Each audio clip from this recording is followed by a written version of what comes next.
Velkommen til TR. Dagens nyheder bringer på fravær i skolen, vejret, stoffer og deres afhængigheder, og så er der også kommet en ny svømmehal ved Skanderborg. Og dagens nyhed støder på fravær i skolerne. Over de sidste par år er fravær steget gradvist over det sidste her. Og nu skal vi ud på USS10 for at se, hvordan de klarer det. Skoleværingen stiger markant i de danske skoler. Direktøren Rikke Kendal udtaler sig om det. Det er vildt bekymrende med det fravær blandt børn og unge, og det er højere end sidste år. Og allerede sidste år kunne vi se, at det var rekordhøjt, så det er en helt forfærdelig tendens. Det er nok fordi skolen her har svært ved at rumme de unge mennesker. Vi laver nogle rammer og stiller nogle krav, som de har svært ved at se sig selv i. Og på den måde giver de efterhånden op og kaster håndklædet i ringen, og så bliver de ganske enkelt hjemme. Børn- og Undervisningsministeriet viser, at i 2023-24 havde 21,6% af skoleelever over 10% fravær. Børnenes Vilkår har omregnet det til antal elever. Der er 110.966 folkeskoleelever, som har mere fravær end året forinden. Ud af 513.857. Det vil altså sige, at der er en stigning på lidt over 7.500. Lavet et interview med Laura omkring fravær på UCS10 og i Skanderborg Kommune. Det kan være svært at give et simpelt svar på, hvorfor nogle de har meget fravær. Der kan være forskellige årsager, som kunne være fysiske sygdomme. Andre de har diagnoser som ADHD eller angst, der gør det svært at klare en normal skoleuge. En helt tredje årsag, det kan være, at man fra en tidligere skole har været enormt meget fraværende, og pludselig er det så svært at komme 100% i skole. Der kommer et yderligere spørgsmål om, hvordan man forebygger fraværet på UCS10. Vi vil gerne lave en god skole her for at forebygge fravær, og det arbejder vi på allerede fra første skoledag, hvor at vi gør meget for, at eleverne får det godt mellem hinanden, men også lærer elevrelationen. Så man er meget medbestemmelse i sin fag, så man arbejder med nogle ting, man synes er sjovt, og det har vi fokus på hele året. Samtidig har vi også fokus på dem, der har det lidt svært, så man kan fx få reduceret sit skema, hvis man synes, at det er en smule udfordrende at være her hele tiden. I kommunen har vi et fraværsteam, som arbejder på at nedbringe elevernes fravær. Og vi bruger på de enkelte skoler enormt meget tid på at følge op på elevernes fravær ved at være i kontakt med både eleverne, men også deres forældre. Det er svært at svare på, om der har været en stigning igennem de seneste år, men min klare fornemmelse er, at det har der faktisk desværre. Jeg oplever flere og flere unge, som har det udfordrende med at gennemføre en helt almindelig skoleuge.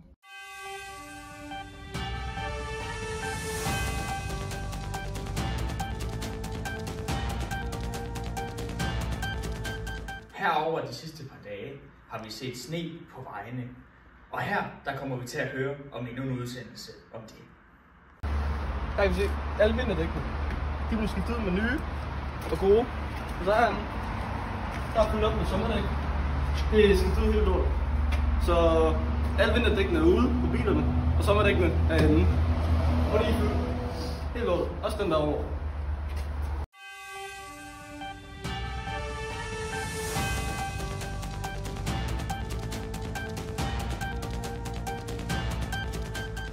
Og nu skal vi tale om, hvordan salget af stoffer det er blevet udbredt. Hej. Vi vil bare lige spørge om, hvor mange sælger I om dagen? Snus? Ja. Det er mange enheder. Et sted mellem 50 og 100 pakker, tænker jeg. Ja. Oplever I, at der er mange, der køber det under 18? Nej, for det får de ikke lov til, men der er mange, der prøver at snyde med ID. Ja. Hvad sælger I mest af? Velo. Hvad hedder den? Så grå Velo? Ja, grå Velo 4 og 5, tænker jeg. Ja. Føler jeg, at I sælger mindre, fordi I gemmer det sådan hernede? Nej. Slet ikke? Nej, tværtimod lige nøjagtigt Velo-produkterne. Det er eksploderet fuldstændig inden for det sidste halve år. Ja. Vi går i 10. klasse Skanderborg, og vi vil gerne spørge om, hvor meget I sælger snus om dagen. Ja. Altså på morgenholdet, så tror jeg, vi sælger sådan 10 bøtter eller sådan. Ja, der er mange elever. Ja. Oplever I, at der er mange, der køber det under 18? Jeg har ikke solgt det sådan under 18. Nej, det har jeg heller ikke. Hvilken form af snus sælger I mest af? Det er en grå vilo. Ja. Ja. Føler jeg, at de sælger mindre, fordi I gemmer det sådan? Det kan faktisk godt være. Jeg ved det ikke. Jeg føler tit, at de kigger efter det, og så de sådan har I det. Ja, så det kan faktisk godt være, at der er nogen, der ikke tør spørge, som så ikke køber det. Ja, det var bare det. Ja. Hej, hvad hedder du? Camilla. Hvor gammel er du, Camilla? Jeg er 20. Okay, hvor gammel var du, da du tog din første snus? Der var jeg 15. Okay, hvad er grunden til, at du tog snus? Det er fordi, at mine andre venner de gjorde det, og så begyndte jeg også på det, hvis det var sejt. Okay. Hvad gjorde snus for dig? Altså, det gør mig sådan glad. Fortryder du det, at du tog snus? Nej.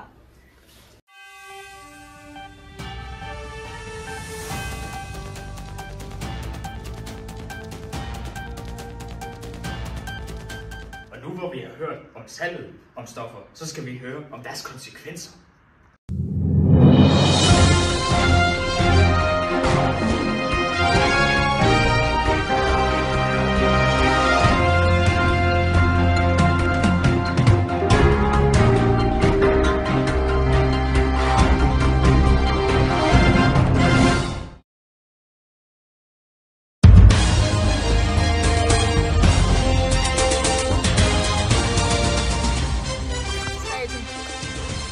Velkommen til UCS 10 News. I dag skal vi tale om et vigtigt emne, som påvirker mange unge, nemlig euforiserende stoffer, blandt andet kokain. Hvorfor vælger nogle unge at prøve det, og hvad er konsekvenserne? En undersøgelse viser, at 8% af unge i alderen 18-24 år har prøvet kokain mindst én gang. Hvorfor startede du med at tage kokain? Fordi det var dejligt. Så, ja. Er der noget, der bekymrer dig ved at tage det? Nej, ikke rigtigt. Vil du gerne stoppe med det, eller tænker noget rigtigt over det? Jeg vil gerne blive ved. Jeg synes, det er lækkert. Tusind tak for din tid. Det er også så let her.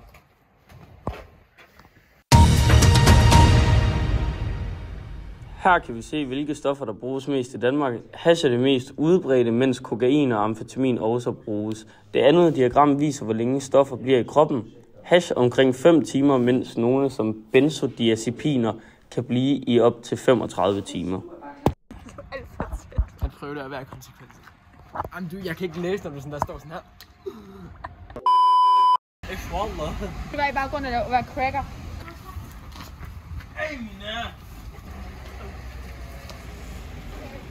Her ser vi en ung, der tager kokain. Starter det som noget, de gør til fester, men det kan hurtigt udvikle. Kokain. Altså, tag dig sammen.